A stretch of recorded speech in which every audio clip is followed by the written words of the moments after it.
The passenger train slowed down. Bridges, houses, traffic lights flashed in the compartment window.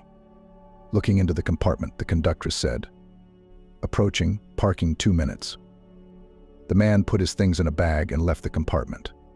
Passengers with suitcases and travel bags were crowding in the aisle, preparing to leave. "Do you know where you can find a hotel in this city?" the elegantly dressed man asked the conductress. "I don't know," she replied. "Ask the cab drivers, they know." "Thank you. Have a good trip. And all the best to you." The man got down on the platform and looked around. Night had already fallen on the city. The station building was faintly lit by lanterns. He passed by, turned the corner, but did not see Kate with checkers on the roof. At a loss, the man stopped under the taxi stand sign. He had come to this unfamiliar city on very important business. Now he didn't know how long he would be here, but he was determined, planning to finish everything quickly so that his life's dream would finally come true. The man noticed a car, which, shining its headlights on the wet asphalt, was moving in his direction. He waved his hand and the car stopped. "I'd like to find a hotel to spend the night," the stranger said to the driver, who noticed the strange accent with which the man spoke. Was he not from around here? "Get in. I'll give you a ride," the driver offered. "You won't get there on foot. It's too far."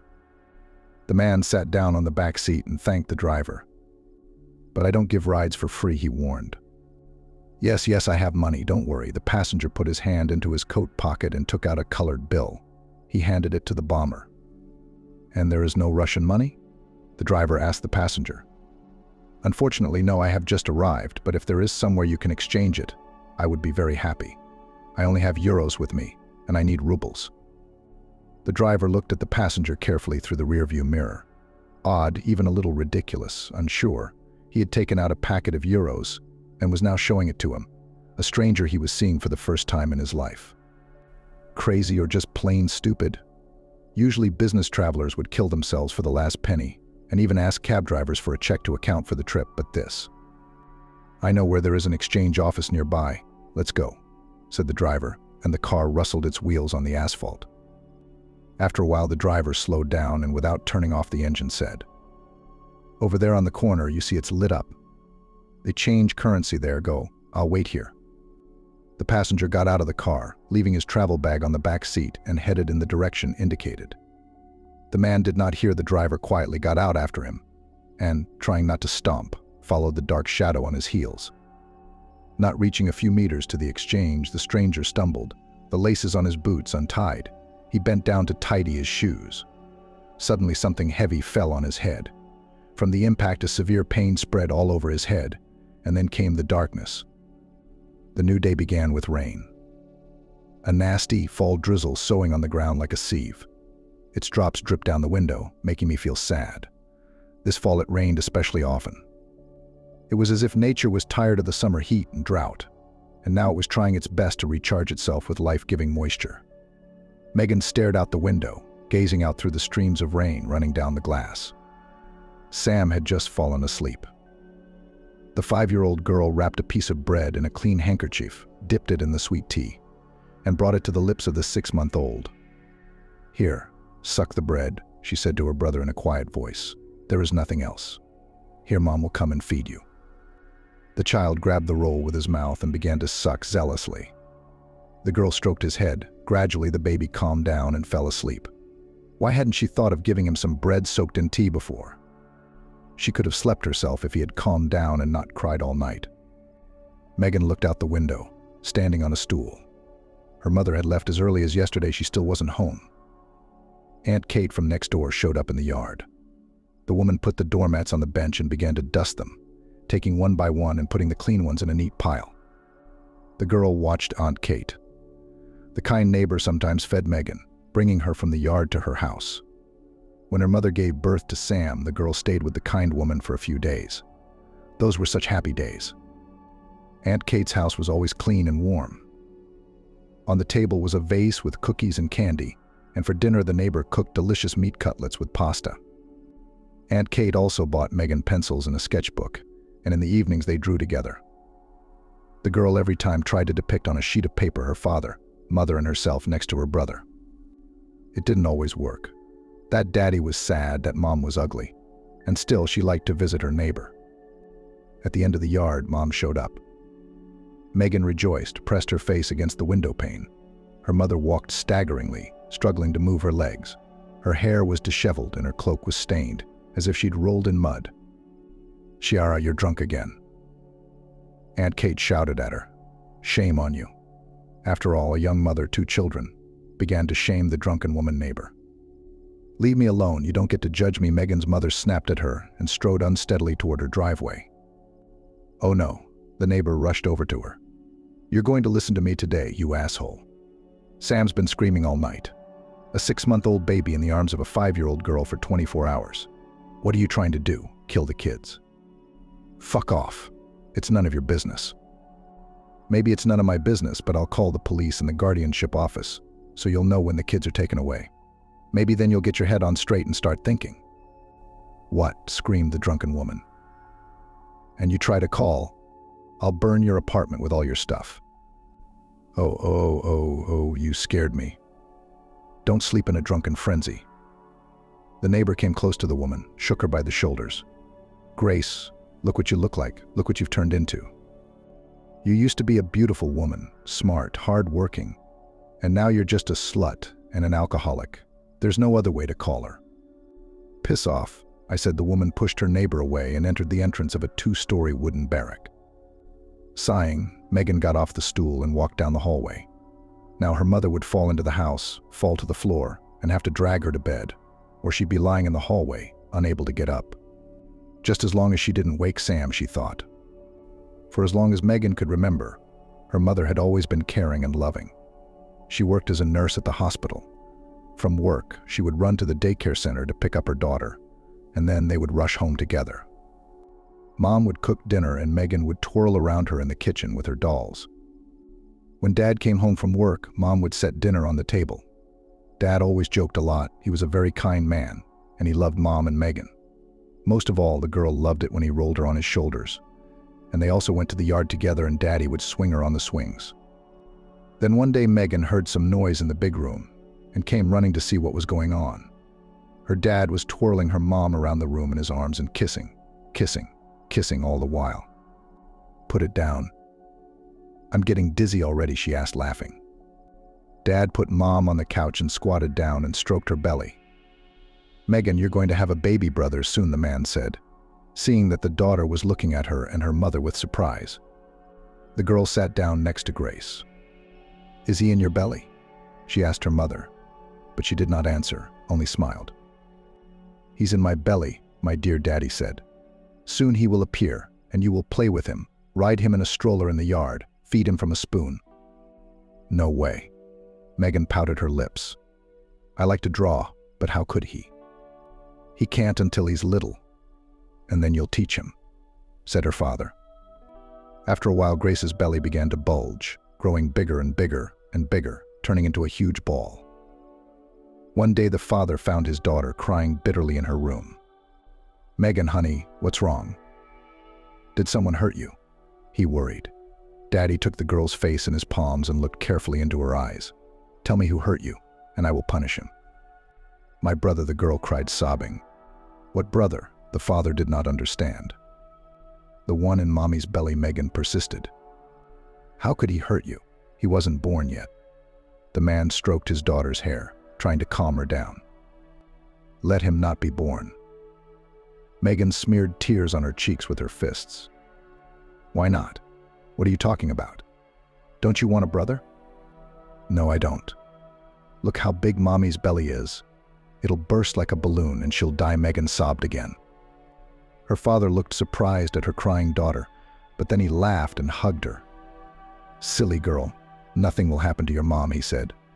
"You, too, lived in her tummy at first. Mommy gave birth to you and now we are all together." The girl looked at her daddy incredulously. "Is she sure she won't die when the baby brother is born?" she asked. "Of course she won't die, little girl. Don't even worry." A month later, together with Daddy, they took Mommy and baby brother from the hospital. It was a very happy and joyful day. The day before, Daddy vacuumed the carpets and dusted the house, and Megan followed him like a tail. "Are you going to swing him on the swing too?" asked her father. "And on your shoulders you will roll?" Will you throw him up to the ceiling and catch him? Megan, he is still very young, and at first he will always only sleep and drink milk. And play. Megan didn't understand. When he grows up, then he will play. Don't rush the time, baby. Mom came out of the hospital with a blue package. The father ran up to her, took the baby in his arms, and handed the mother a bouquet of flowers. He lifted the corner of the blanket and showed Megan the baby brother. "How ugly," exclaimed the girl. "Is he going to be so red and wrinkled for the rest of his life?" The parents laughed. At home, everything revolved around the little brother. In the morning, her father took Megan to kindergarten, and in the evening, when he brought her home, the first thing she did was to run to the crib where Sam was sleeping. She would take his hand, run her little fingers over it, stroke his tummy. Her mom wouldn't let her hold her brother in her arms, but she gave Megan a bottle of formula, and the girl fed the baby, saying, "Eat every last drop, then you will grow big and strong." One day, Daddy didn't come to pick up Megan at the kindergarten. All the children had already been taken away, and she was playing alone on the playground, all the time looking toward the gate. But there was no sign of her father. When it was already dark, the teacher took the girl home. The door was opened by a neighbor, Aunt Kate. Megan ran into the apartment, rushed as usual to the crib where Sam lay. The women in the hallway talked quietly about something, and the caregiver left, and then Mom came back. Her face was tearful. She collapsed helplessly on the couch and sobbed. Aunt Kate stroked the woman's hair and shoulders, soothing her, saying, "What a grief, Lord. How can you be alone now with 2 orphans?" Megan's dad died in the service. He was a fireman. That day, a vegetable warehouse caught fire. It was dry and windy in May, and the flames spread quickly through the building, covering the walls and roof. One of the floor joists collapsed, crushing the man, and when he was pulled outside, he was already dead. When Megan's mother was informed of the terrible tragedy that happened to her husband, she completely lost her mind, thrashing around like a mad woman, screaming and sobbing. The EMTs had to try their best to give her some shots to calm her down. On the day of her father's funeral, a neighbor's Aunt Kate was at home with Megan and Sam. While the baby slept, she set the plates on the table. "Bring glasses," baby Aunt Kate asked the girl, "or people will come, and we haven't set the table yet." "Why are people coming?" Megan asked naively. "It's customary. When a person goes to the next world, they bury him, and then remember him." The woman tried to explain. "What do you mean, memorialized?" The girl persisted, putting the glasses on the table. "It means that they eat, drink Kiesel, and remember the deceased with a kind word. And we in the kindergarten, too, they give us Kiesel. Are we remembering someone, too?" Aunt Kate looked sadly at the girl. Megan, who was bright beyond her years, waited for her answer. The woman hugged the little girl to her and secretly brushed away a tear that rolled down her cheek. "My poor girl, life is complicated, and it's hard for me to explain everything to you. Just remember that Papa loved you very much, and will always and always watch from the cloud how you live. And he will also watch how friendly and smart you and your baby brother are growing up. So you never leave Sam." Megan didn't understand anything the neighbor said, but she decided she would help her mom with everything, so that her dad would see it on his cloud and praise her daughter. Megan's mother, Shiara, was taking the death of her husband very hard. She strongly loved him since the school bench, believed that fate long ago decided everything for them and united them into one whole. When her husband was gone, he began to drink. At first, she drank in the evenings after putting the children to bed. She sat in the kitchen with a bottle of vodka and a shot glass, drank and cried, remembering such a short, full of happiness and love family life. And then some people began to appear in the house. They and Grace drank together, yelled, sometimes fought. When her mother didn't pick Megan up from kindergarten, the teacher brought the girl home and said, "Run, and I'll wait for you to come inside." Often the door to the apartment was locked from the inside. Megan would spend hours pounding her fists on the plywood paneling and screaming, "Mom, open up, it's me." Megan, her mother, was either asleep, drunk on vodka, or partying in the kitchen with her friends. Once home, Megan would sit next to Sam's crib and talk to him. "You don't have to be afraid," she told her brother, who looked at the girl with blue eyes.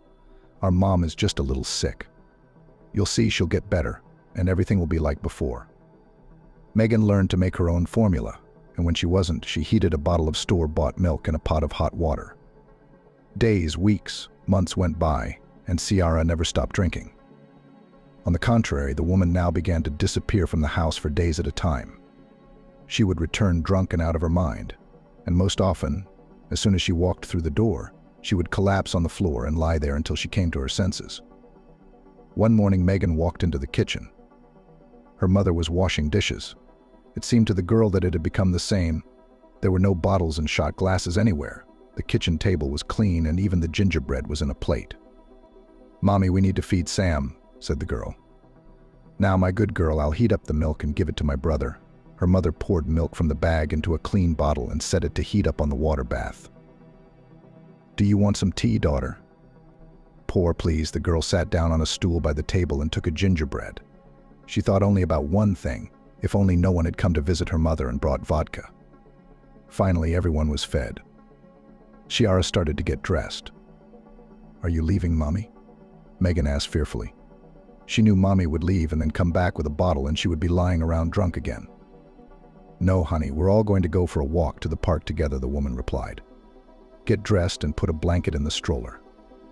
Rejoicing, Megan started pulling clothes out of the closet, got dressed, and then rolled the stroller into the middle of the room to prepare a place for her baby brother. She didn't notice her mother lurking in the kitchen, pouring alcohol into a glass and knocking it over, wrinkling her nose a little. The woman stared out the window for a few minutes and then did it again, splashing more vodka into the glass. Grace went back into the room to the children. Megan was already dressed, and Sam was lying in his crib. His mother moved him to the couch and dressed him in a beautiful knit suit with an embroidered bunny on the chest.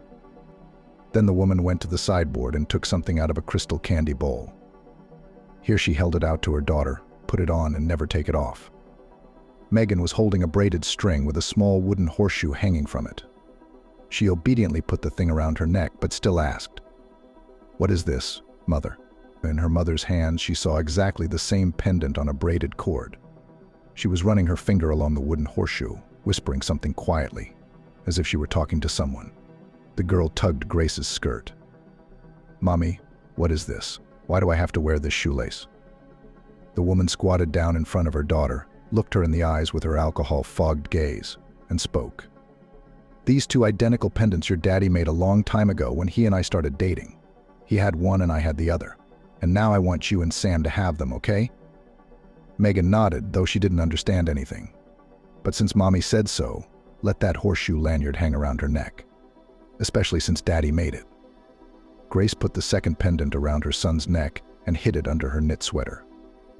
It was warm and dry outside. Ciara rolled the stroller in front of her, and Megan walked beside her. Sometimes she skidded forward, bouncing, spinning. The girl couldn't remember a time when she and her mom had walked together. "Wait here," her mother said, and put the stroller next to the entrance to the store. "I'll be right back." When the mother came out, she had a bag with a bottle and a plum-beer ice cream in her hands, which the woman handed to her daughter. They took another walk in the park.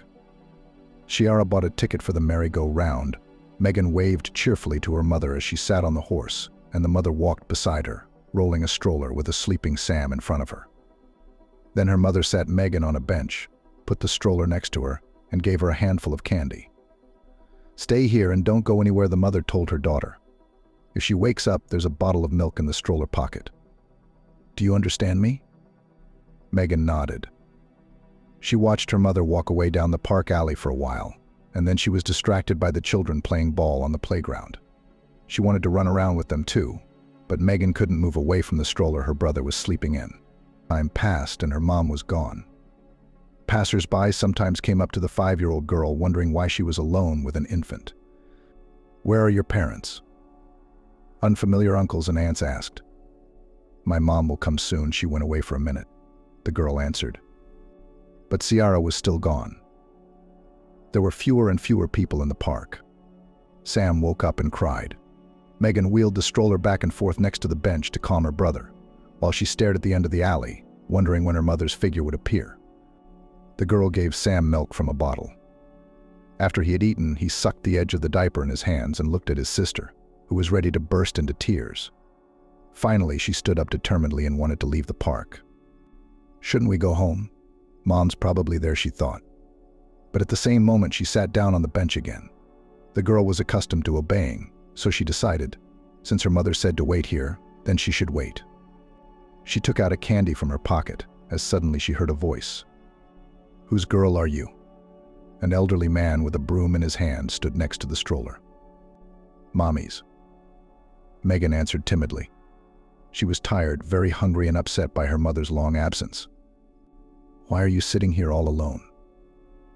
A park worker, who appeared to be a janitor or a watchman, asked. "My mom and my brother and I went for a walk, and then she left and said she'd be here soon. I'm waiting and waiting, and she's not here, and then all the tension, worry, and fear came out in a flood of tears." Megan cried and Sam cried after her. Come on," the older man sat down next to her on the bench and stroked her hair. "Come on, don't get all wet. We'll find your mom. How long has she been gone?" "I don't know." The girl kept sobbing. The man looked at her, thinking, scratched the back of his head with his hand, and then said, "Come on, let's go. I know where we can find your missing mother." He added, "Come on, don't be afraid." He rolled the stroller down the alley with one hand and held Megan's hand with the other. They came to a small wooden building at the back of the park. The man put a broom at the entrance and guided the girl inside, while he rolled the stroller in with the baby and shouted softly, "Claire, come here." A woman in her 50s came out at the man's call. She was dressed plainly, with her hair in a bun at the back of her head and thick lensed glasses on her nose. "What do you want?" "Look, I was walking down the alley to close the gate to the park, and on the bench she was sitting with a stroller, rocking a baby. She says she's waiting for her mother, but I've been watching them for a long time. They came to the park at lunchtime and have been sitting there all day." The woman scrutinized Megan, then shifted her gaze to the boy who was grunting in the stroller. "Are they lost?" she asked. "No, we were waiting for Mommy," Megan answered, calming down a little. "She said she'd be back soon, but she didn't show up." The woman bent over the stroller and pulled out the baby. "Oh my God, he's all wet and stuffed," she exclaimed, feeling that the boy's onesies and blouse were wet and dirty. "Do you have anything to change him into?" Megan bent down, and under the stroller on the lattice partition was a cloth bag containing a change of clothes, a diaper, and a pair of pants. She handed it to the woman. "Call the authorities, Greg," she said, undressing the child on the table where there were mugs and papers. "What's there to say?" Greg didn't understand. "As it is, just say that you found children in the park." "Uff, that's the last thing we need." The man cursed. "I thought I'd have a good night's sleep or watch TV. There and took a cup, because my old lady at home does not give a shot to drink. And here. Holy shit, such a situation is emerging. Now I'll have to testify all night, where I took the children, who they are, where the mother disappeared. And what do I know?" Continuing to grumble, Greg went to the phone and picked it up. "Hello, this is from the City Park of Culture and Recreation. My name is Greg. I found some children in the park. They are sitting here. An older girl and a very young boy. Of course, we'll be waiting for you." The man hung up. "They said to wait," he said to Claire, who looked at him questioningly. "Where are we going to go now? We're not going to kick them out into the night." Soon the police entered the room, a man and a young girl in uniform. Megan stared at them. She knew the militia took bad people away. She didn't understand why these men had come for her and her brother. The policeman questioned Claire and Greg, then said, "We're taking them away. If the woman, the children's mother, shows up, tell us, and tell her that the kids were taken to the 36th police station." The park workers nodded. They said, "Of course, we'll do everything as it should be done." Marinka wanted to cry from fear. She felt a lump coming up to her throat. She held on with all her might. She was put in the back seat of the car, and the girl in uniform sat next to her, holding Sam in her arms. At the police station, Megan was asked various questions at length. "Where is your mom? What's her name? Where does she work? Where do you live?" But the girl could not answer anything. She didn't know the address. She only said that Daddy died, and Mom used to work at the hospital. But she doesn't go to work now because she has to take care of Sam. "Do you and your brother have grandparents?" The policewoman asked her. "No, just Aunt Kate," Megan replied. "She comes to us when Mom is ... and brings us food." I see. The girl pressed her lips and looked meaningfully at her colleague, who, sitting at the table, was drawing up a protocol. Another socially dysfunctional family. Call the guardianship. Someone from the Department of Juvenile Affairs will determine. And yes, call the duty officer. Let him put in the summary of incidents and send to other departments. If the woman's a drinker, maybe she's out on the street somewhere. Megan was tired. She wanted to sleep, and her stomach rumbled unpleasantly with hunger. The girl handed her a glass of tea and a cookie. After a while, Megan fell into a shallow, disturbing dream in which she saw her mother. She was walking down an alley in the park, getting farther and farther away. The girl wanted to run after her, but her legs were cotton, not moving at all. Megan woke up when the room became very noisy. Strangers were talking about something, pulling out some papers, writing something on them. Then they took Sam and left. "Don't worry," said the uniformed girl. "Soon they will come for you." The girl didn't understand who was coming for her. Most of all, she was worried that Sam was not around. Her mom would scold her that she had lost her brother. In the morning, Megan was brought to the orphanage. First, she was examined by a doctor. Then some aunt took the girl by the hand and took her to the shower room, washed her and gave her clean underwear, a flannel robe and tights. "Get dressed and come with me. I'll feed you," said the woman. "Are you hungry?" The girl nodded her head. In the spacious dining room, where the nanny led her, there were several small tables with stools. Just like our kindergarten, Megan thought. She sat down at the table, on which the nanny placed a glass of cocoa, semolina, and a bun. "Eat, soon all the boys will wake up and come to breakfast. Then you'll get acquainted." The nanny stroked the girl's head, sighed another orphan. What kind of mothers are these who don't need their own children? When a bunch of children rushed into the dining room, hurriedly taking seats at the tables, Megan approached the nanny and asked, "Where's my baby brother?" "How should I know?" The woman shrugged her shoulders. "They probably took him to the orphanage. He's still very young." Megan didn't know what an orphanage was, but she knew that Sam was gone, and that made her chest feel cold, sad, and scared. Megan's 6-month-old baby brother was lying on a changing table in the office of Jessica Smith, the head of the infant home. Her assistant Clara was feeding the boy formula from a bottle. Leaning over the baby, she was saying, "Eat, sweetie, he's hungry. He's so hungry, he's yapping." I don't understand what these moms lack. Jessica Smith was indignant.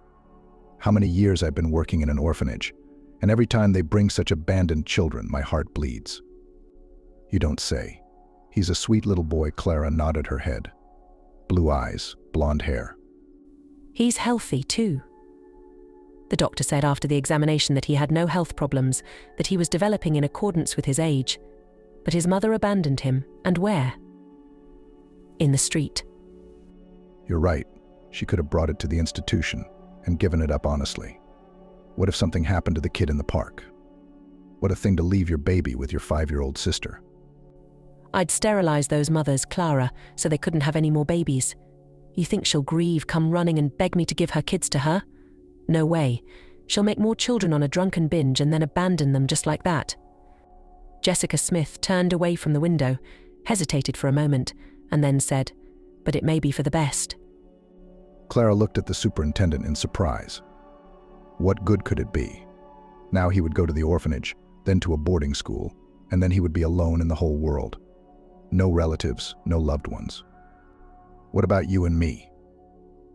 Jessica Smith asked, approaching Clara, who had finished feeding Sam and was changing him into a clean onesie. "It's our responsibility not to let this little man be lost alone, not to be lost in the big world without support. Do you think someone will adopt him?" Clara rocked Sam in her arms. The baby was peacefully sleeping. "I don't think, but I know," Jessica Smith said firmly. "I have a very wealthy foreign couple in mind. They have been asking for a baby for a long time. They live in Italy. They are very wealthy people, but they are not old, but that is none of our business. This boy fully fits their description. Blonde-haired, blue-eyed. They promise to pay well. And you, when they come, do not dare to say that his mother is an alcoholic. These Europeans are very suspicious. They think that if the mother drank, then the child will not do well. Just as long as they do not find the child in another institution. Let's hope so." The morning was warm and sunny. Standing on the playground next to the sandbox, Megan greeted the children. Moms and dads came through the wicket, leading their children by the hand. "Hello, Megan," they greeted the teacher, and she smiled and nodded. It was the first work week after vacation. For a whole month, the kindergarten where Megan worked was under repair, and the staff enjoyed their vacation. Now everyone was back together and life would begin again, full of children's laughter, worries, and activities with the little ones. The children missed their teacher too, and happily showed off the toys they had brought with them, though Megan didn't approve. She thought that there were enough dolls, cubes, and constructors in the group. Besides, there were often conflicts between the children because of their personal toys. "My daddy bought me a new doll," Lara said, showing her teacher a new toy. Megan remembered what had happened to the old doll that Lara had brought to the kindergarten before her vacation. The girls had ripped its head off. Oh, how hard it had been for the teacher. Because of that doll, the girls fought in the locker room. Lara even scratched her cheek, and a drop of blood appeared on the girl's skin. The principal scolded Megan like a delinquent girl. "You know who her father is. One word from him would be enough to get us all out of here and never be able to find work again." The superintendent reprimanded Megan. "You can talk him down any way you want so he doesn't complain." "But they're kids, and things happen to them," the teacher tried to justify herself. "Different. But I don't even want to hear what Laura's father will say to you when you tell him that." Increasingly raising her tone, said the headmistress. "I've already called him. Soon he will arrive in his foreign car, accompanied by security guards, and we will not show a little." While waiting for the girl's parent, Megan was worried, but when he entered the group, she tried not to show any sign. "Daddy," Lara to her father, "look what they did to my doll." The man hugged his daughter, looked at her cheek. The scratch had been treated, and the girl had a band-aid on her cheek. "I'll take my daughter home," the man said. "She'll be with a nanny for a few days." Yes, of course, Megan nodded her head. She was ready to explain what had happened between the children, but the man gestured for her to stop, adding, "Don't say anything. Just imagine, if it was not a simple scratch, but a more serious injury, where would you as a caretaker go now?" "Patrick, I always say that you should not bring toys from home. The boys have constant conflicts because of them." "Shut up," the man shouted at her. "Your job is to make sure that these conflicts do not arise." Leaving the locker room with his daughter, he turned around and looked carefully at the teacher. "Today I only warned you. Please think carefully about what I said." Megan sighed and escorted the father and daughter out with a look. She was in no way afraid of this overbearing and strong man. She just put herself in his shoes and wondered what she would do if something like this happened to her child.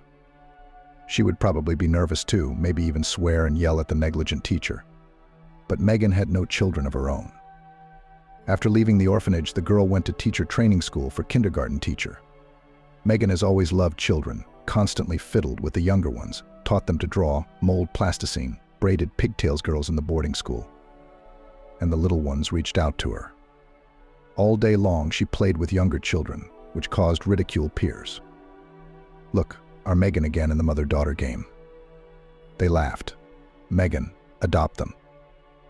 All at once, joked the older kids. And she didn't take offense, reading books to the children, carefully covering them at night if their blankets slipped, and in the morning making sure they brushed their teeth and washed their faces. Sometimes she wondered if someone else cared for her little brother the same way. Megan never forgot about Sam. She was only 5 when they were separated, but she still remembered her mother, their apartment, Ciara's drunken friends, and even her neighbor Aunt Kate. Megan also remembered that day in the park when she had sat next to the stroller for a long time, waiting for her mother. As she grew older, she wondered more and more why her mom hadn't come back then. Maybe something had happened to her. What if she had been taken to the hospital? What if she had been attacked by bandits? There had to be some reason why Mom hadn't come back to the park for them. But with each passing year, Megan realized more and more clearly that her mother had simply abandoned them. A year before graduation from the orphanage, when the girl was 15 years old, the superintendent showed her documents, which contained scant information about the girl's mother, as well as the address where Megan and her brother used to live. It turned out that the police officers managed to track down Ciara, but immediately after that she was deprived of parental rights to both children. The woman was found drunk as a skunk on the street. She was lying near a liquor store, holding an empty bottle of vodka. Passers-by were indignant. Where did you see a drunken woman sleeping in the middle of the day on a busy street? Someone called the police, and Ciara was taken to the station. After hearing about it, Megan decided to find her mother. The girl wanted to know where her brother was. She found the address of the barracks, which she vaguely remembered from childhood memories, went up to the second floor and knocked on the door. No one opened it. Megan knocked a few more times and then went out into the yard and sat down on a bench. "Jesus, Megan, are you there?" She heard a cheerful call. An older woman ran up to the girl. Megan recognized her as her neighbor, who often took her to her house as a child and treated her to delicious gingerbread. She remembered how Aunt Kate had scolded her mother for drinking and going out, leaving the children alone at home hungry and unsupervised. "I'm Aunt Kate. Don't you remember me?" the woman asked, looking into the girl's face. "I do," Megan smiled. "Oh, why are you sitting here? Come to my place, let's drink tea and talk." Aunt Kate took Megan's hand. "Where is Mom?" the girl asked, and felt how strange the word mom sounded, as if she was asking not about her family, but about a complete stranger. Come, I'll tell you everything." Aunt Kate pulled her by the hand in the direction of the neighboring entrance, hugged her by the shoulders, and led her to her apartment. Nothing had changed in Aunt Kate's house. Even the furniture was in the same place and smelled the same as it did when she was a child. Megan hesitantly walked into the room and sat down on the couch. The neighbor fussed. She wanted to treat Megan to something delicious. "I'll put the kettle on," she said. In a flash, the table was filled with candy, cookies, and gingerbread, the little goodies Aunt Kate kept on hand in case she had visitors. Over tea, she began to ask the girl questions. "How are you doing, Megan? No trouble?" "I'm fine, Aunt Kate, I'm fine. I'll be out of the orphanage soon. I'm going to teacher training school." "You like kids, huh? No wonder. Sam was in your arms all the time, even though you were just a baby yourself." "Do you know where my brother is?" Megan asked with concern in her eyes. The neighbor sighed, rubbing the corner of the tablecloth. "I came to see you, Megan, at the orphanage. A long time ago, really, a couple weeks after you and Sam were taken away. They wouldn't let me in, said I wasn't related." "Thank you for your concern." Megan waited impatiently for Aunt Kate to say something about her brother. "And I tried to find Sam," the woman continued after a short pause. "He was just a baby, so they put him in an orphanage. I went there too, all the way to the head of the house, and she told me that Sam was adopted." "How am I supposed to find him?" Megan was worried. She wondered if there was any way to find him. "You can't," Aunt Kate cut off her faint hope. "If a child is adopted, all information about his new parents and where he lives is classified. Just like that, you know. I wish I could find him. He doesn't remember me at all, does he?" the girl asked. For sure, the woman nodded her head. How could a 6-month-old child remember anything? And his parents hardly know that his adopted son has a sister. And if they do, they won't tell. Why would they? "So I'll never see Sam again?" Megan was upset. "Life is long and unpredictable," the neighbor said thoughtfully. "No one can know how it will turn out and what surprises it will bring." They were silent, drinking tea and thinking about the complexity of human destinies. Finally, Aunt Kate broke the silence. "Your mum's dead, Megan," she said sadly. "It's been a week since she was buried." The girl looked up at her neighbor. She didn't remember her mother well, but her heart still stabbed, pinched, squeezed so tightly that it was hard to breathe. "She drank a lot," Aunt Kate continued, trying to choose her words so as not to hurt Megan's soul. Drunken friends had set fires in their apartment a few times, and the whole house was on fire. They went to the council, demanded that Grace be evicted. But no way. Megan listened to her, staring thoughtfully out the window. Maybe it was for the best that her mother had left her and Sam in the park. Megan herself was well fed and clothed, doing well in school. And Sam has parents now. I wonder if they take good care of him, if they love him like family, she thought. "Oh yes," the neighbor suddenly became alarmed. "I found the photo cards when I cleaned your apartment after your mother's death. I'll bring them to you. I kept them for myself, thinking I'd give them to you or Sam someday." Aunt Kate left the kitchen and returned a minute later, holding the black and white photos. She placed them on the table in front of the girl and sat down across from her again. Megan took the pictures carefully, gently, as if they were something very precious, very expensive. There they were, Dad, Mom, and her, and in another picture, Dad and Mom alone. Mom in a wedding dress and veil, and Dad in a suit and tie. Young and very handsome, the parents were smiling. looking very happy. And in this photo, Megan and Dad are next to the stroller Sam was sleeping in. You know what Megan, Aunt Kate said in a serious, firm voice? Go to the council, claim you're the late Ciara's daughter so you can keep the apartment. If you get out of the orphanage, where will you live? I've saved all my papers. I've got them. Our barracks is being demolished. Maybe you'll get a comfortable apartment. Thank you, Aunt Kate. Megan thanked her neighbor. I'll be sure to go. The woman went into the room and brought a cardboard folder, handed it to the girl. Here's everything. It's got documents and everything I thought you might remember. I don't know why, but I also put a fireman's badge, which was left by your father, and his certificates for excellent service. Can I have more pictures? Megan asked. Oh, come on, baby, of course you can. I saved them for you. The neighbor reached for a nail on the wall. And here are the keys to your apartment. They're spare keys. I've always kept them with me. Thank you, Megan thanked the woman again. They hugged tightly, and the girl left the apartment. Looking out the window as she walked slowly across the yard, Aunt Kate crossed her figure. God take care of you, girl. The first day of work after vacation went well. Apparently, having missed each other, the children played merrily, not even fighting. Megan also had time to have a good rest and began her duties with enthusiasm. She has a preparatory group. We need to do more to prepare the children for school. After breakfast, she repeated with the children the alphabet and numbers up to 10, and then took the children for a walk outside. While the children played, Megan and 2 other teachers from other groups talked on the sidelines. Jake. Drop that rock right now, Megan's colleague Vanessa shouted when she saw that the wiry boy had picked up a shank from the ground and was about to throw it at one of the kids. I'll put you next to me now and you'll stand punished for the whole walk. The boy put the stone on the ground and ran away. I'll turn gray with them. These are not children, but a punishment of some kind. Vanessa theatrically raised her hands to the sky. Oh, why the vacation ends so quickly? And do not say, supported her Angelina. My friend and I went to the south for 2 weeks. Girls, I'll tell you, the best place to have a great, there is no romance. The men at the resorts were swarming around us like bees. I still do not understand. Angelina, how do you manage on the salary of a kindergarten teacher in the resorts to roll? Vanessa asked. If it were not for my husband, I would be alone on these pennies long ago, starved to death.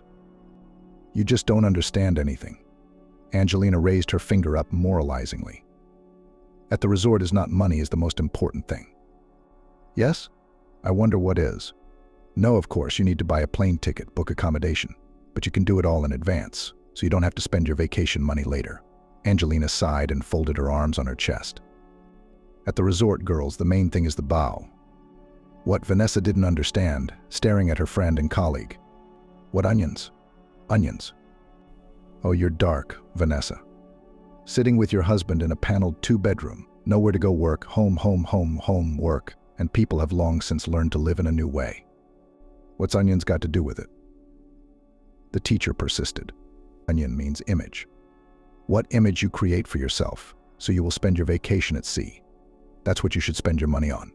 Nice clothes, makeup, manicures, and rejuvenation treatments. You, by the way, both of you should go to a beautician. Without hearing Angelina, Megan and Vanessa laughed. Angelina had a very smart look when she gave advice, and she herself was still not married by her 40s. And that, without embarrassment, continued to share with her friends the secrets of winning cavaliers. I'm here before going to the resort, went to a familiar beautician, Angelina said, as if inadvertently showing a new fashionable manicure. So she advised me a beauty injection. It's just magic. Wrinkles are instantly smoothed out, as if there was never a hint of them. And where did your beautician injected you? Laughing, asked Vanessa. There, Angelina pointed her manicured finger on her forehead between her eyebrows. My friend noticed that on the forehead wrinkles appear. They really spoil the expression of the face, not to mention the fact that they give away age. And now her forehead is as smooth as a young girl's. You should have it done, too. Vanessa took a small mirror out of her pocket and looked into it. There was a small crease on her forehead. The woman wrinkled her nose, then ran her hand over the wrinkle. What did I tell you? Angelina looked triumphant. Soon your man will tell you that you've grown old and look like Baba Yaga. Oh, come on. Vanessa waved away, but stopped laughing, thinking. And you, Megan, too. It would not hurt to pierce the interbrow, because your expression always seems frowning and dissatisfied. Oh, thank you, Angelina. I'd better refrain from it, so I don't have to walk around with facial nerve palsy, Megan said politely but knowingly. You girls don't look after your appearance, Angelina shook her head. Women after 40, there is nothing left but to resort to the help of specialists, because nature at this age turns to us backwards, and to the young backwards. Don't be crazy. Angelina Vanessa was still trying to argue with her. There is nothing more beautiful than natural beauty. Listen to you, Megan and I should have our asses tightened and our boobs made of silicone. I don't think that's going to help you. Angelina waved her hand. After work, you rush to your husband like a horse at the races, and from Megan in general, men flee like the plague. What's wrong with loving my husband? Vanessa stood up, but Megan stopped the argument. A glance at her watch told her it was time to go to group. It was getting close to lunchtime. After work, Megan stopped by the supermarket. On the way back from daycare, she suddenly remembered Angelina's words for some reason. She was right about something. Megan would soon be 45, and it seemed like a lifetime, but no family, no children. She gives all her warmth to her students, and those who graduated from kindergarten probably forget about her. However, Megan had a chance to marry. While studying in pedagogical college, she met a student of medical school, future surgeon Brandon. The guy was nice, well-mannered, intelligent. Everyone said that he was waiting for a brilliant future. After graduating from the university, he was assigned to the Far East. That day, he and Megan celebrated Brandon's diploma in a small summer cafe. The guy took her hand, looked carefully into her eyes, and asked, "Will you be my wife?" Megan was confused. She liked Brandon very much. The girl was very afraid that his parents, who were also doctors, would treat her badly because she was brought up in an orphanage. But they perfectly accepted Megan.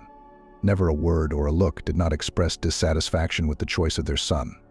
She and Brandon had noble and necessary professions. She brought up children, and he saved people from terrible diseases. When Brandon proposed to Megan, she did not know that he had already been assigned to faraway Boston. After saying, "I'll think about it," she was almost certain she'd say yes. There was no reason for Megan to turn Brandon down. But when she heard that they were going to move to Boston, she flatly refused to even hear about marriage. Not understanding why Megan was acting this way, the young man tried to ask her what was wrong with the move. Then Megan confessed she's waiting for her brother, who was lost as a child, to grow up and return to her hometown someday. That way there's a chance they'll find each other again. And if she leaves, she'll never see Sam again. "You just don't love me," Brandon exclaimed angrily. The reason his girlfriend had given him seemed to him to be a small enough reason to destroy the union of two loving hearts. Megan did not begin to change the guy's mind to prove that she loved him. Saying sorry, she just left. Brandon tried to call her several times, but then he left and she heard nothing more about the failed fiancé. Walking out of the supermarket with full bags of groceries, she hesitated and tripped over the curb. The bags fell out of her hands. Potatoes, onions, tomatoes, sausage, and tomatoes flew across the sidewalk. All the contents of her bags ended up on the pavement. Squatting down, the woman rushed to pick up the groceries when suddenly she saw feet in polished shoes and black pants in front of her. Megan slowly lifted her head, looking up. Standing in front of her was Patrick, Lara's dad, who had had a doll broken by the girls in the group a month ago. The man sat down as well and began to gather potato tubers into a bag. "Hello, Megan," he said. "What are you doing, Patrick? Don't be." "Helping you pick up fallen groceries." "Is something wrong?" The man straightened up, holding a bag with a broken handle. "Thank you," Megan thanked him, "but I could have done it myself." "I'm sure you could," Patrick said with a smile. And she was quite timid in front of this solid, handsome man. "Are you going home?" "Yes," Megan answered quickly, then wondered why she was telling him where she was going. The woman held out her hands to take the package from Patrick, but he prevented her from doing so. "Then let me give you a ride home," the man offered politely. "Your bags are torn. It's uncomfortable to carry them. And what if you drop them again, and I'm not around?" The man's face was completely serious, even imperturbable, but his eyes sparkled with fun. Megan was completely confused, frozen in indecision, looking at the bags in Patrick's hands, then at him. Seeing that her daughter's teacher was hesitant to agree to his proposal, Patrick added, "I feel bad about that conversation. To be blunt, I feel guilty that I spoke to you so rudely when Lara's cheek was scratched. So consider my offer as a sincere apology. Let's go." He took Megan by the elbow and led her to a beautiful black car. The driver jumped out and opened the door. The woman sat down in the back seat. Through the window pane, she saw the driver take the bags from Patrick's hands and put them in the trunk. The car moved off. Megan felt uncomfortable about taking advantage of her kindergartner's father's offer, and he seemed to see the whole thing as a fun adventure. "How did Lara behave in kindergarten today?" he asked. "That's a strange question," Megan smiled.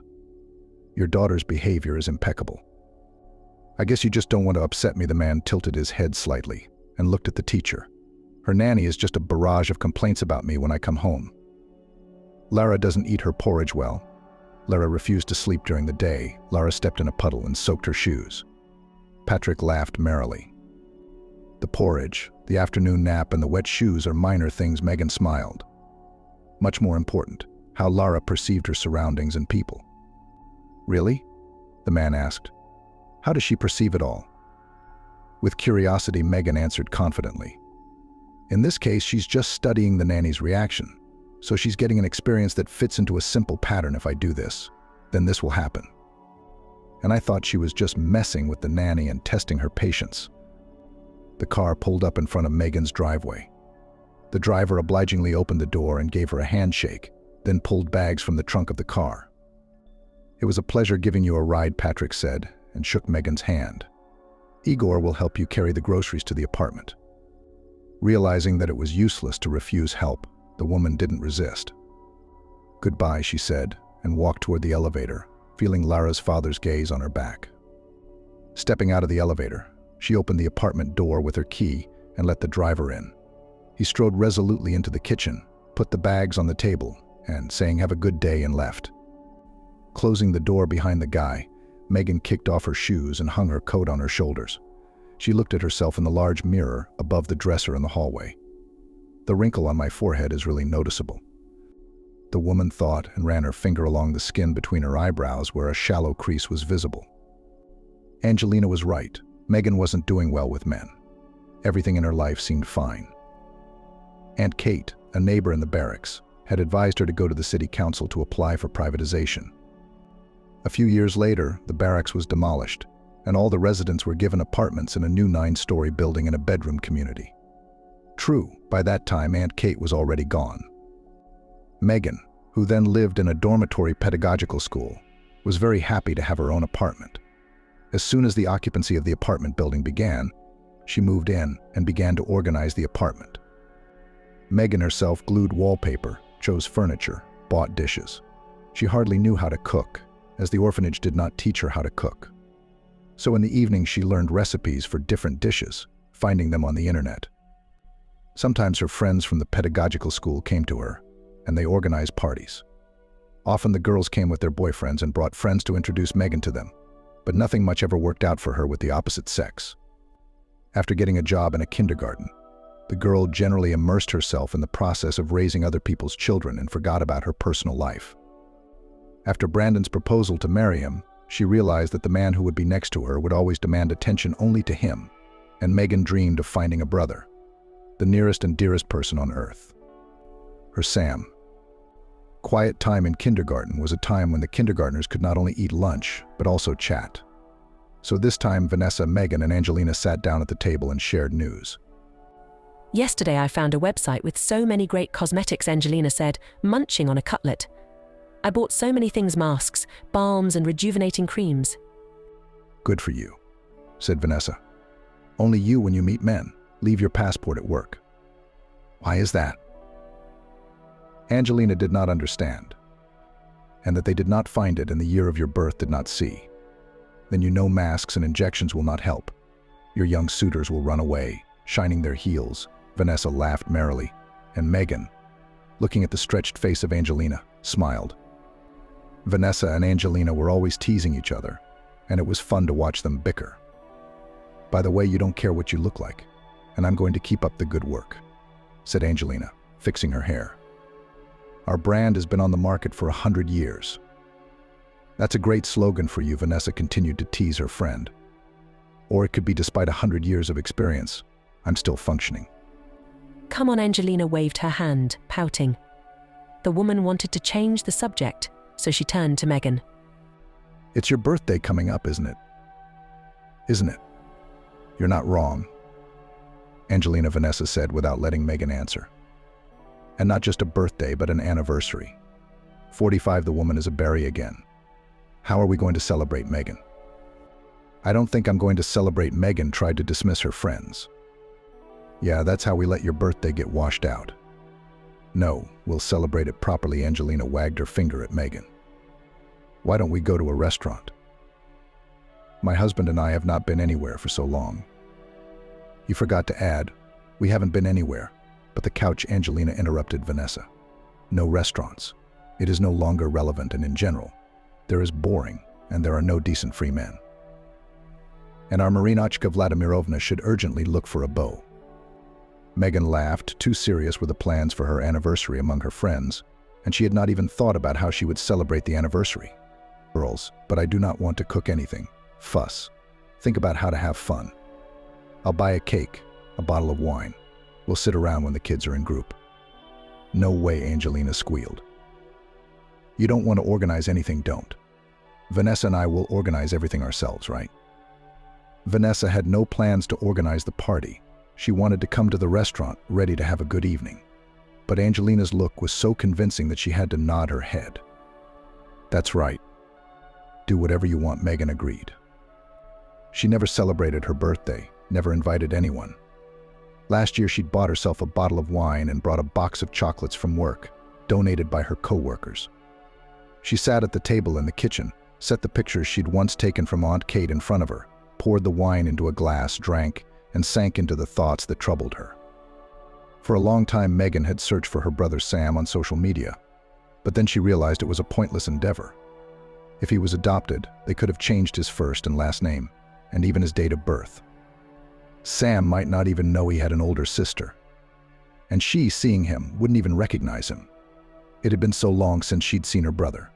Plus, he was just an infant, and children change as they get older. Then Megan decided to apply to a famous TV program to look for her brother, but there was no news from there for several years. On her birthday, she drank wine alone and thought that maybe Sam was just around the corner, maybe even in her town or some of the neighboring towns, and she couldn't find him.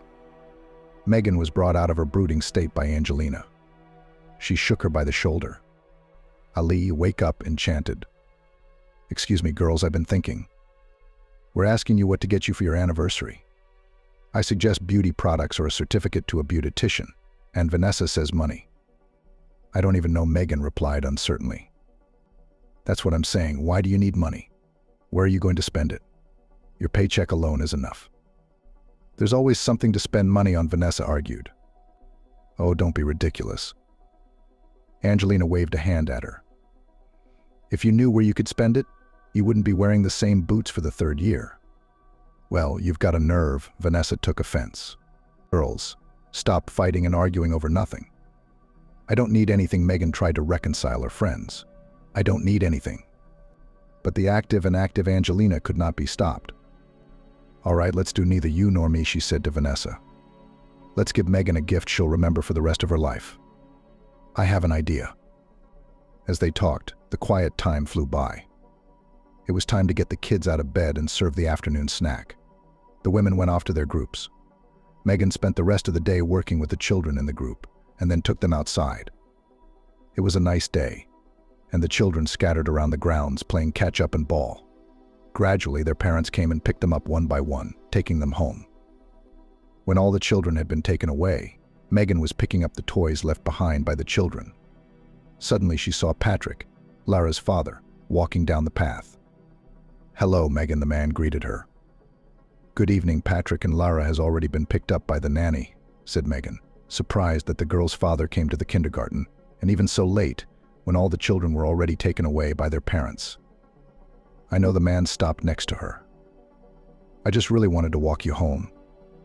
You don't have to, and it's embarrassing, Megan said. She was confused, not understanding why her father had suddenly decided to take her home. The woman looked at the road. There, behind the fence, was Patrick's car, and the driver was standing nearby, waiting for the chief. Do not refuse. I am very pleased. And secondly, I would like to talk to you about your daughter, said the man. It's very important to me. Well, all right, Megan agreed. I'll just go up to the group, get my purse, and lock the door. I'll wait for you by the car. Patrick turned and walked down the path toward the gate. When Megan approached him, he opened the car door for her. Please have a seat. He helped Megan sit down and sat down himself. On the way out, the man asked the kindergarten teacher, "How was your day, Megan?" "Good, nothing extraordinary happened. The children are healthy, active, no one quarreled, and that's great," she replied with a smile. "What did my Lara do?" Patrick asked. "You have a wonderful, very well-mannered and smart girl," praised Megan. "That's true. I haven't had any problems with her in previous years." "I think you're giving her too much credit." "It's not my policy at all," Megan replied. "I always try to tell parents the truth about their children, although many people don't always like to get a teacher's opinion about their child." "I'm curious," the teacher's interlocutor responded enthusiastically. "Your daughter is a non-conflict, inquisitive child, but in my opinion she lacks female affection, communication." "Megan, I'm sorry to interrupt you," the man looked her in the eyes. "Let's go for a walk. It's only a couple of blocks from your house, and the weather today is so conducive to walking." Megan was surprised at the suggestion, but agreed to walk. They got out of the car and walked slowly down the sidewalk. "Let me start by saying that Lara is not my daughter," Patrick told Megan.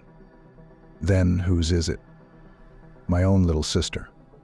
When Lara was only a couple months old, her sister disappeared, and then she was found murdered."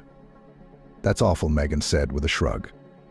"Yes, it was a tragedy," Patrick replied. But Megan opened her mouth, but the man beat her to it. "Do you mean to ask why she calls me Dad?" he asked. "Actually, yes. At my sister's grave, I gave my word that I would raise Lara as my own daughter. I've never been married. I've never had children of my own. At least I don't know anything about them. I just took care of the girl, and one day she said her first word, and it was Daddy. That's when I decided, let her think I was her father." "That's an amazing story," Megan said quietly. "Looking at Lara, you'd never think she was worried or lacking affection, warmth, love. You make a wonderful father." "You think so?" They'd already reached Megan's driveway and the man stopped. He looked at her with his velvet brown eyes, and she felt as if he and Patrick had been friends for a long time. Their conversation during the short walk had been very confidential. "Megan," the man said, "I enjoyed talking to you so much. You're a wonderful, understanding, attentive person and a very beautiful woman." Megan was a little embarrassed, lowered her eyes, but felt that the words of Lara's father were pleasant to her. "I would very much like to invite you to the restaurant this Sunday. Would you mind?" Patrick looked hopefully at Megan. "We could have a nice meal, relax and socialize. Or suggest your own program where you'd like to go." "I'll make it happen." "You know, Patrick," Megan smiled, "you don't have to go to a restaurant to socialize and eat good food." "Really? Where do you want to go?" "I'm inviting you to my house. It's my birthday on Sunday." "That's wonderful. I'm happy to accept your invitation." "Thank you." The man took her hand and touched her lips. Megan smiled, tilting her head slightly, and when he let go of her palm, she said, "See you later then?" "Goodbye, we'll definitely be at your place on Sunday." Megan headed for her driveway, and Patrick watched her for a few more minutes. He really liked this calm, a little sad, intelligent, and beautiful woman. "I should instruct my secretary to pick out the best bouquet of flowers and suggest gift options," he thought as he got into the car. The week was drawing to a close. In the evening, Vanessa and Angelina went shopping. They couldn't decide what to get their friend for her anniversary. "It has to be special," Angelina said, "so that she would remember it for the rest of her life." "Why bother?" Vanessa argued. "The main thing is to make Megan feel good." "Ugh, I don't like cliches," Angelina exclaimed, stopping. "A person should get something he doesn't have. And you, then a set, then bedding, then a vase. Do you think she needs it?" "No, of course not, but they're all necessities." "What do you think she needs?" "She needs a good man. That's what she needs," Angelina answered firmly. "Without men, Life is a bore. Vanessa looked at her friend in surprise. No, of course she had seen in various TV shows how men are packed in a big box, and then they jump out of it, like a devil from a snuff box in small panties and with a bare torso. But to give a gift like that to Megan, it never occurred to her. You want to pay for a stripper? A call boy? Vanessa asked uncertainly. Call it what you want, but I've decided Megan needs a jolt. We'll get her a man for tonight and let her figure out what to do with him. Where are we going to get him? Let's go. Angelina pulled her friend by the hand to a bench across the street from the hypermarket. Sitting down on the bench, she took out her cell phone from her purse. After searching something in it, she dialed a number. Hello, we need a boy, that is, a man for entertainment on the anniversary. How much? Are you crazy or what? Are your men made of gold? Having switched off, Angelina indignantly said, You're completely crazy. A man for the evening for the price of an eagle horse, damn. What? Did the idea fail? Vanessa gloated. Let's go, there is a great department of good, quality linens. The woman nodded toward the hypermarket. But Angelina was not the kind of person to give up at the first difficulties. Pensive, she remained silent, looking in front of her. Suddenly her gaze fell on a beggar who sat right on the ground next to the shopping center. I have an idea, she exclaimed. We'll find a man for Megan Vladimirovna right on the street. I'm stupid, they're literally lying around and we don't even notice. What do you mean? Vanessa didn't know what her friend was talking about. You see that beggar over there? Well, that's who we're bringing to the anniversary. Why, we'll pay him, and he'll go like a calf on a string. They'll do anything for any penny. Are you crazy? I think it's a bad idea, Vanessa said uncertainly. It's a good idea. Angelina got up from the bench, and with a decisive step went to the homeless man. Stopping in front of the homeless man, in front of whom lay an old, dusty hat with change, she opened her purse and gave the homeless man 100 rubles. He nodded gratefully. Thank you. Do you sit here every day? She asked, pretending that she wanted to take out another bill from a pink leather purse with rhinestones. I sit here from morning till evening, answered the homeless man. Do you want a lot of money? You want to sell my organs? The homeless man was frightened. He got ready, grabbed his hat, and scattered the money in the pockets of his dirty raincoat. He was about to run away from this well-dressed strange woman, but she stopped him. Wait, what the hell do I need your organs for? What, should I pickle them or something? Trying not to scare the homeless man, Angelina said. I suggest you go to visit a lady. She has a holiday, a birthday, you know. The homeless man looked at Angelina with empty, frightened eyes, not understanding what this beautiful woman with bright makeup on her face wanted from him. You will congratulate her and spend the evening with her. You'll eat delicious food and drink wine, and I'll give you this much. Angelina took out 2 red $5,000 bills from her purse. 10,000 rubles for one evening. How do you like the offer? And you won't cheat? The homeless man was still looking at Angelina with apprehension. Yes, painfully, I need to offend you.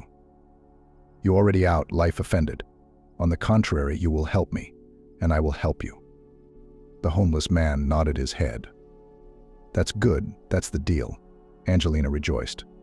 In short, tomorrow sit here. We'll come to you with that woman over there, and then you'll get your money. You won't let me down. Shaking his head, the man sat down again on the paving stones and spread his hat in front of him. Angelina stood next to him for a while, thought, and then, shoving another 50 rubles into the homeless man's hat, walked toward Vanessa sitting on the bench. The thing is in the hat, she said triumphantly. I'm good, and that's what I had to prove. Vanessa thought her colleague's idea was crazy, reckless, and ridiculous, but Angelina couldn't be persuaded. Adventurism is always fountained in her, making her go for the most reckless and crazy deeds. However, Angelina always got out of the most difficult situations. Vanessa still remembered the story, at which all the teachers in kindergarten laughed for a long time. Whether out of boredom for fun or for some other reason, she invited 5 men to her house for a date, locked the door, and threw the key out the window. When she then told how they, until the morning, whoever they wanted, tried to win her attention, everyone died with laughter. However, when the men, quite drunk, began to fight and the situation took a dangerous turn, Angelina had to call the emergency services to break down the door and let the raging men out. On Sunday, Megan decided to sleep longer, but forgot to turn off the alarm clock on her smartphone, and it persistently notified that it was 7:30. The woman turned off the alarm clock, but she couldn't go back to sleep. She took a shower, brewed coffee, and began to think about what to prepare for the holiday table to treat her friends. Megan was also worried about what Vanessa and Angelina would think of her when they saw Patrick. She hadn't told them she'd invited Lara's dad from her group to visit. Flipping through pages of websites on the internet, she wrote out a few salads, some other simple appetizers on a piece of paper, and decided to roast some French-style meat in the oven. The woman opened the refrigerator. Yesterday she had gone shopping and bought a couple of bottles of wine. A beautiful cake was also on the shelf next to the fruit. All that was left was to prepare everything. She laid out the ingredients needed for the holiday dishes on the table, put on an apron, and started cooking. Angelina and Vanessa met in the square near the hypermarket. Angelina, as always, was in a high, excited mood.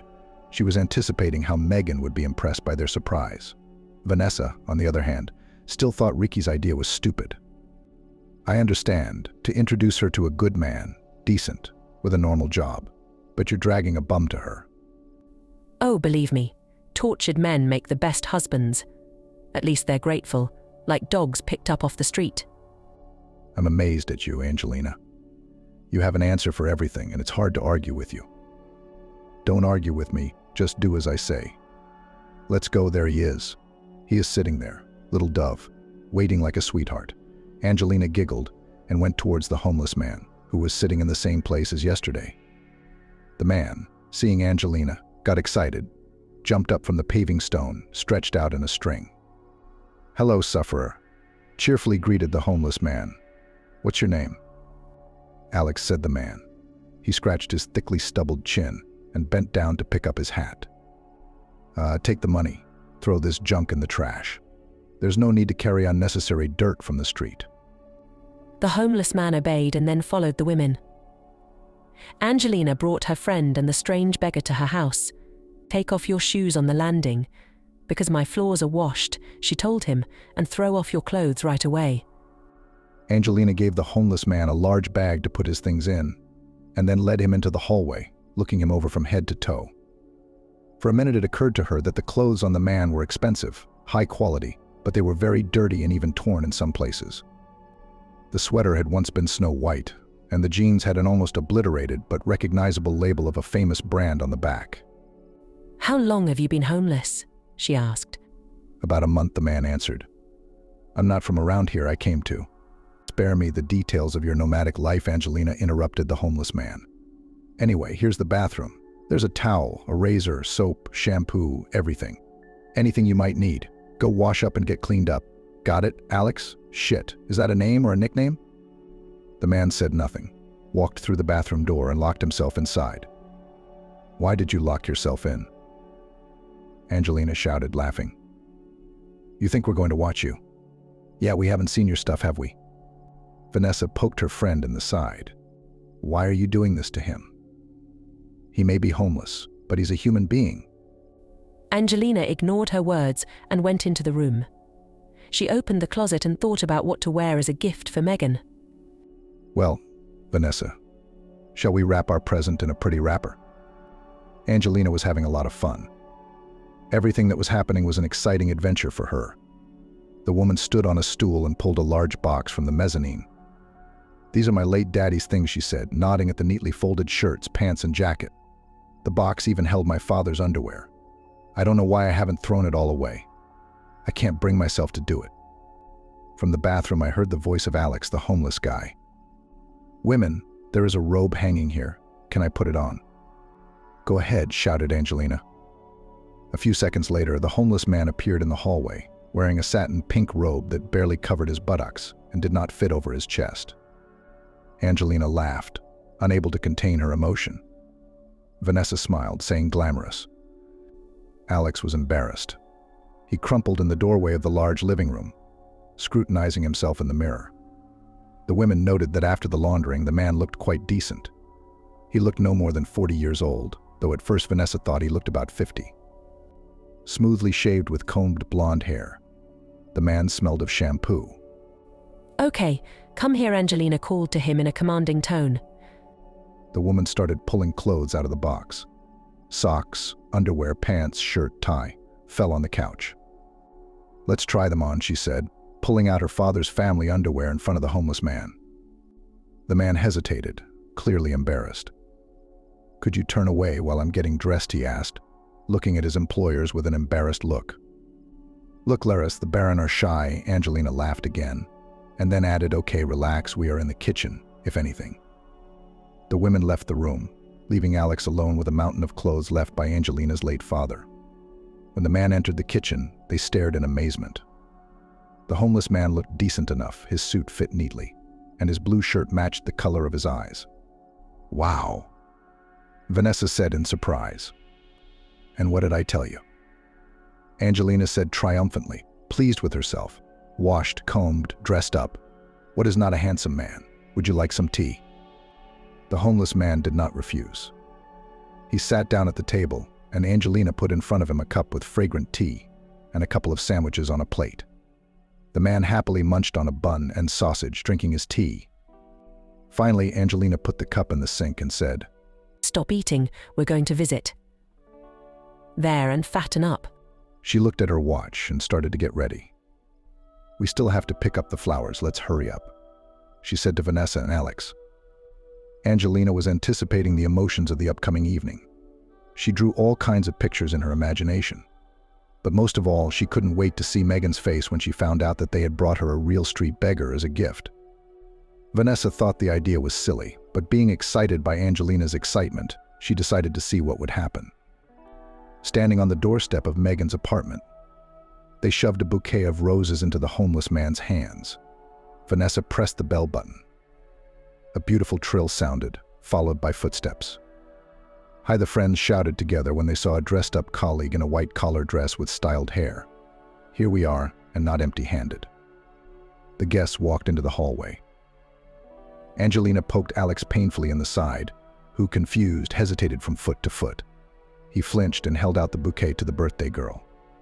"Happy birthday," said the man. "Thank you," Megan said, accepting the flowers and looking at her friends with a questioning look. "And this is Alex, meet Alex." Angelina chirped as if nothing had happened, kicking off her shoes and heading into the living room. "This is our surprise for you," Vanessa said. "So to speak, a beau for the party." "Come in," Alex Megan invited politely.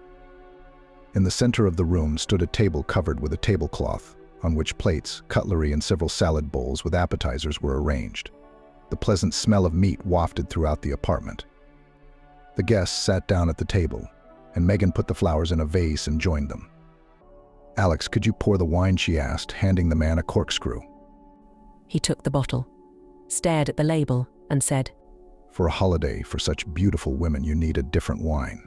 "Hey, and how did it not suit you?" Angelina giggled. "Sommelier from the heating system, damn." "This wine is semi-sweet, and I feel that it smells like meat," Alex said with a serious look. "You should serve red semi-dry with meat." "Come on, pour it," he was making sense. Angelina pushed Alex with her elbow so that he would talk less. After drinking and snacking and sitting at the table for a while, the buddies said they had to go. It was part of Angelina's plan. Megan would spend the evening alone with Alex, and tomorrow at work they would announce to her that he was a regular bum. Then they'd laugh together at her friend's reaction. She might take offense, but it was a joke, after all. Angelina was sure that no one had ever received such an original gift. "Alex, will you help us get dressed?" she asked the man. He left the table and handed Angelina his coat, and she slipped 2 $5,000 bills into his pants pocket, as promised. "Behave yourself, street child." With those words to the bum, she walked out of Megan's apartment, dragging Vanessa with her. The door slammed shut and Alex stood still. "Well, what are you doing?" "Come on in, since my friends ran away so quickly, we'll celebrate together," Megan suggested. She was a little disappointed that Patrick hadn't shown up. She wanted to see the man again, but she figured he had better things to do. Alex poured wine into glasses again, and Megan brought French meat from the kitchen. "What's this?" the man asked. "French meat. Why the name?" "I don't know," the birthday girl shrugged. Alex gladly took a knife and fork in his hands, deftly cut a piece, and sent it to his mouth. Very tasty, but I would add Provençal herbs to it, he said. Why? Megan wondered. If it's French meat, there should be Provençal herbs and basil. But it was still very good. Megan scrutinized the man she was seeing for the first time. He had a strange accent and way of speaking. Alex, aren't you from around here? She finally asked. A little out of town, the man answered. What do you mean, a little? Megan didn't understand. I was born here, but I lived somewhere else. I see. You eat, eat. Don't be shy. I admit, I can't stop eating. Alex praised the woman's culinary skills. Can I have more of this salad? Sure, Megan moved the bowl closer to the man and thought that he ate a lot, as if he hadn't eaten for days, and praised the simplest salads as if he ate them for the first time. Suddenly, Alex grabbed his stomach and started to roll onto his side. Oh, I don't feel well, he groaned. What's wrong? Megan jumped up to him, supporting him by the elbow, and helped him to move to the couch. I can't breathe, ... I think I ate too much. Alex rolled his eyes and started rolling around on the couch. Be patient. I'll call an ambulance. Megan ran for the phone, dialed 03, and called her address. Soon the EMTs arrived. Entering the room, they laid out an orange suitcase with medical supplies and examined the patient. Let's unbutton the shirt, the doctor said. Megan helped Alex undo the buttons, freed his chest from the blue fabric, and suddenly froze in place. At that moment, it seemed to her that the floor was moving out from under her feet, swaying up and down. The woman swayed, took a few steps back, and fell into a chair. Her eyes blurred and she lost consciousness. Megan woke up to the pungent odor of ammonia. It hit her nose so hard that the woman shook her head, trying to find a stream of fresh air. Woman, there's nothing wrong with the patient, said the paramedic, looking into the eyes of Megan, who had regained consciousness. Why are you so worried? We gave him a pill, put him on a painkiller. He'll feel better soon. It's just that the man ate too much. And before that, he probably abstained from fatty and caloric food for a long time. Megan looked at the doctors and then at Alex, who was lying on her couch. The shirt on his chest was buttoned up. The woman escorted the doctors out and slowly, as if a ghost was in front of her, approached her guest. The man's eyes were closed. She leaned over him and carefully, so as not to disturb him, began to undo the top buttons of his shirt. Alex jerked, grabbed her arm. What do you want? Why are you undressing me? He shrieked fearfully. Don't be afraid, please. Megan tried to calm him down. Show me what's on your neck. Not understanding anything, Alex put his hand under his collar and pulled out a wooden pendant in the form of a horseshoe on an old cord. Tears appeared in Megan's eyes and slowly dripped onto the man's shirt. Sam, is that you? The woman whispered. She looked at her brother lying in front of her with all her eyes. She wanted to hug and hold him to her. But at that moment, the doorbell rang. Megan shuddered, stood up and went to open it. A smiling Patrick stood on the doorstep. He was holding a bouquet and a small box decorated with a bow. Hello, Megan. Here I am, as I promised to wish you a happy birthday. With a confident step, he entered the hallway, handed the hostess the flowers and the gift. Which way? This way, he asked, smoothing his hair. A bewildered Megan nodded her head. Patrick walked into the living room and saw a man lying on the couch with his shirt unbuttoned on his chest. He looked at Megan in surprise. I seem to have come at a bad time. You could have just not opened the door, Megan. The man looked hurt. But Megan had already come to her senses and took his hand. On the contrary, you're just in time, Patrick, she said quickly. Remember when you confided in me that Lara wasn't your daughter? Now I want to tell you my story. You're the only one who can listen to me without emotion right now. Please sit down. Patrick reluctantly lowered himself into a chair next to the table set with festive dishes. Confused, sometimes confused, Megan told him that the man had been brought to her apartment by a friend. She'd never seen him before, but on his chest hung a pendant that was supposed to be worn by her younger brother who'd been missing for years. She pulled the exact same thing out of the sideboard and held it out to Paul. He looked at it, and then at the one on Alex's chest. Where did you get it? He asked the stranger. My foster parents gave it to me. I wore it when I was brought to the orphanage in this town. Apparently it's all that's left of my real parents. Alex, look, I have the exact same one. Megan held out her jewelry to him. These two pendants my dad made with his own hands and gave them to my mom when he confessed his love to her. The day my mom disappeared, she put them on my brother and me and told us never to take them off. And then I went to an orphanage and lost my brother. I was only 5 years old at the time. If you have that pendant, you're my brother, my Sam. Mamma mia, Alex exclaimed and started shouting something in Italian. The Megans Patricks looked at each other in surprise as they watched the man's excited behavior. Then he switched back to Russian. I knew I would find my sister. I believed I was not going to this city for nothing. For the next 2 hours, all three sat at the table and talked. Alex told his story. The half-year-old boy was quickly adopted by a wealthy farming couple from Italy. They loved their adopted son very much, took care of him, and even hired a woman to teach him Russian. When the boy grew up, they told him everything about his father who had died in a fire, his alcoholic mother, withheld only that Alex had a native older sister. His parents were very afraid that he would look for her and leave them alone, go to Russia. Over time, Alex got an education and began to help his parents in the vineyards. And a year ago, his foster mom and dad died in a car accident. After the funeral, the man discovered a box of papers. Going through them, he saw a piece of paper written in small handwriting. It was a letter from his adoptive mother, Louise, addressed to her son. In it, she told him that Alex had a sister, Megan, in Russia. Ever since then, his only dream was to find her. I arrived in this city late at night, looking for a hotel, the man said. Some driver picked me up on the street, but I didn't have any rubles and he took me to the exchange office. Before I could even get there, I got a blow on the head and blacked out. Then I woke up and some men were dragging me on the ground into the heating duct. I didn't have any money or documents on me. I see Patrick nodded. You'd just been robbed. Yes, that's right. I went to the police, but they told me to drink less alcohol. The guys who brought me in took pity on me, gave me food, treated my head wound. And then they told me I had to make money and put me in front of the mall with a hat. That's where your friends found me, Megan. That's incredible, Megan. Patrick exclaimed. I thought it was your lover at first. All three of them laughed merrily. Megan and Alex hugged each other. After 40 years, two people separated by thousands of kilometers had found each other again. We should drink to that, said Patrick cheerfully, pouring wine into glasses. This is the best birthday present ever, smiled Megan, holding her brother's hand. I'm so happy for you, it brings tears to my eyes, said Patrick, taking a sip of wine. Alex, I'm not the last man in this town. I have connections and money.